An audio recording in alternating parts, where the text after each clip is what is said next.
few goodies here. I went up to that old camper and took a few things out of it. Got a little vent hood here. It also has a good little meter here for your holding tanks, your freshwater tank, which I don't know if I'm going to use any of those, but I'm thinking of using the freshwater tank, but there's a problem with it. It also has a little battery meter. It should work. That's the test button. You push that and hold it. These light up. Okay, you got a water pump switch, which I've got a water pump, a little 12-volt water pump, and a vent. It's got a light and a fan. The fan is down in here. It's a little 12-volt fan. Little vent hood thing. Here is the water tank, and it also has this, which I would have to clean up and bleach and all kinds of stuff, but I think I could fix that up or repaint it or something. But right there is, that would be a good thing to put out the side of the van. That way if I want to hook into shore water or just fill up my tanks, I can fill them up from there like an RV. These wires tell the level of the water in here. It tells you when it's getting low. That's what these lights correspond to, is these wires. One of the wires is missing. I'll have to look that up and see what color that's supposed to be. But the rest of them I can hook back up. But the problem is, let me get it out of here. It's a little dirty. That tank is too big to fit under my seat where I wanted it, under the bench seat in the back. So I don't know if I can figure out a way to make that smaller and keep it from leaking, but I'll probably not end up using the tank itself, because I think if I cut it at all, I'll compromise it, unless maybe I can mount it under the van, but I can't think of anywhere there's enough room. I could just use this piece and the connection for the pump. That would be great. Also, I got this little charger. It's actually called a power converter with battery charger. So if you are plugged in to shore power, you could use this. See, it has a DC distribution panel here and fuses. It has space for more fuses, and it has circuit breakers for AC stuff, which you could run when you're plugged in.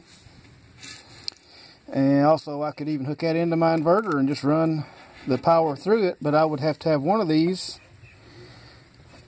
as a switch for the inverter where I could turn it off completely before turning on or plugging into shore power. I have to work on that. I think maybe a contactor or something.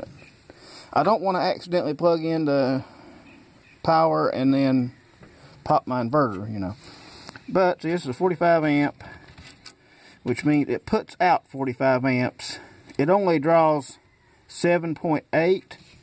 That's at 120 volts. But when it reduces it down, of course, you make the voltage go down, the amps come up. That's Ohm's law. So when you get down to 12 volts, you have 45 amps here. And, well, I mean, I've used one of these before. I actually had one in my house when I was totally off the grid.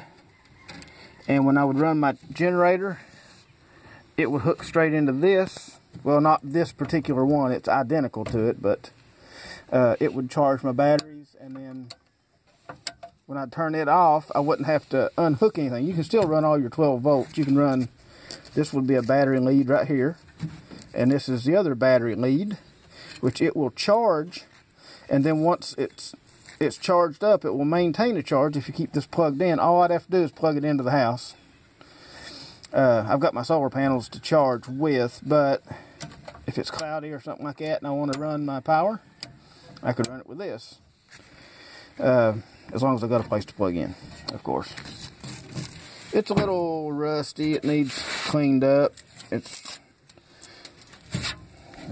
All the old paint's peeling off, but I can spruce it up a little bit.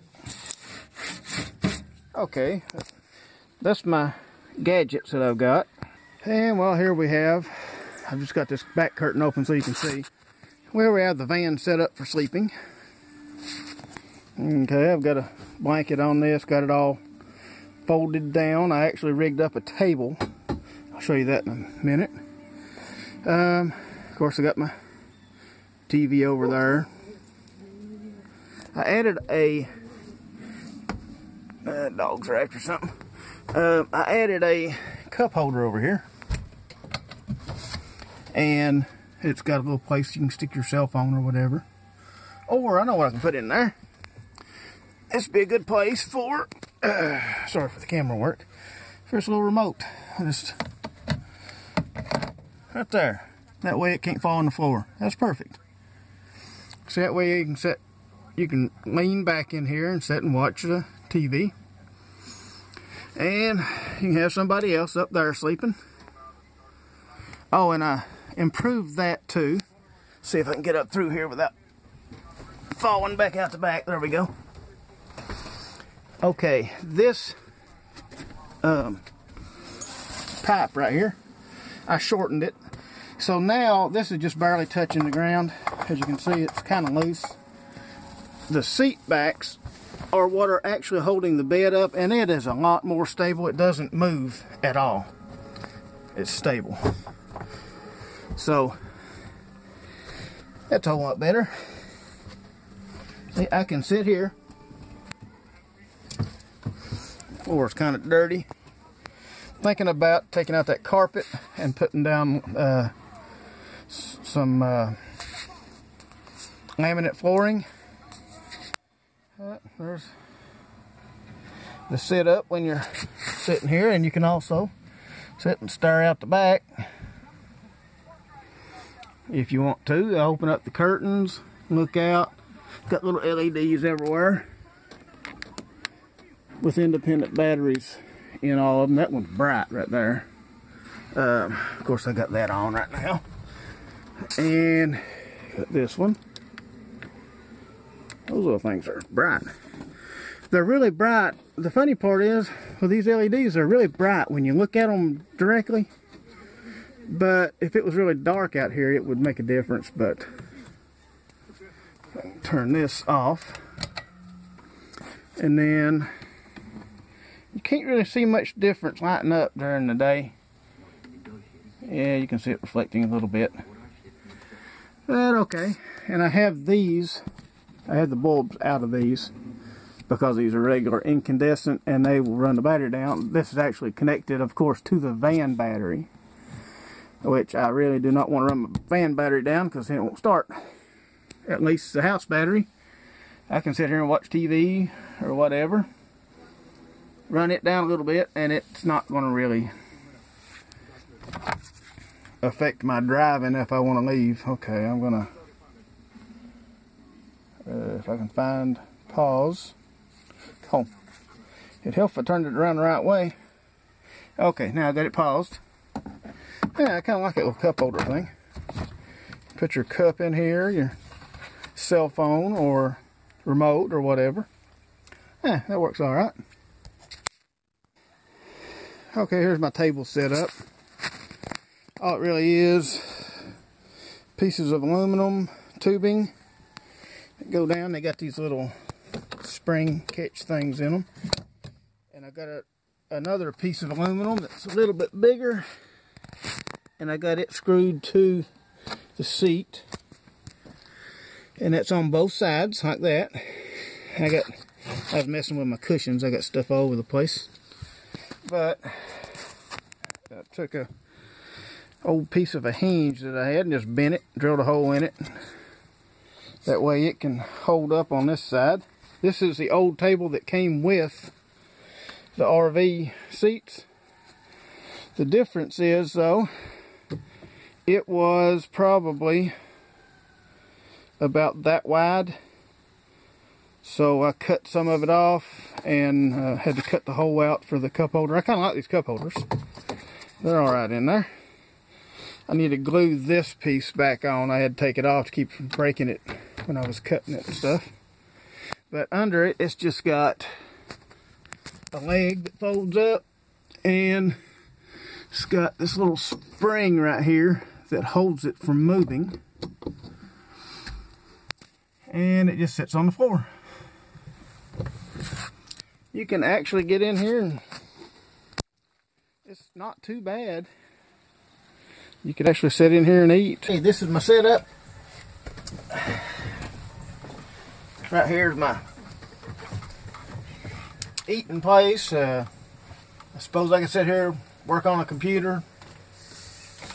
Got a place to stick my bottle or cup, where if I'm moving, somebody else is driving, or somebody else is back here and I'm driving, they can stick their cup in the cup holder. It won't slide off, you know. Got to think about that kind of stuff in an RV, I guess. It's pretty comfortable. You can get your legs up here and kind of rear back and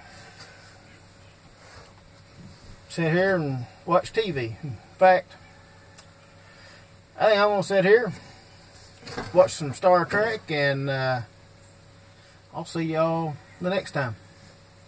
Have a good one.